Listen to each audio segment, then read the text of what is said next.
Radziska to coś, co tam na dole jest. To jest Port Marin nad jakąś dużą rzeką, Anio, czy jakoś tam było, muszę to sprawdzić jeszcze.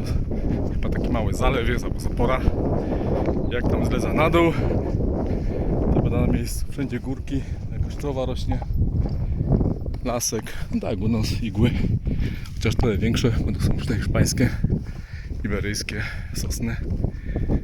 No, ciekawy jestem, czy te następne dni to będą w tamte góry, czy jakoś między tymi górami będą przyłazić.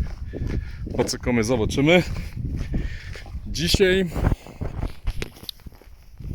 muszę powiedzieć tak. Na kołku fajnie się jeździ, ale piechotą jest dużo lepiej. Nogi super, idą same, żadnych blazów. Na razie wszystko gro. Przyjda to się wykąpia, nogi do zimnej wody. Dużo więcej się widzi, jak się idzie. Można reagować na jakiś domek, kapliczka, na kole nie za fajnie.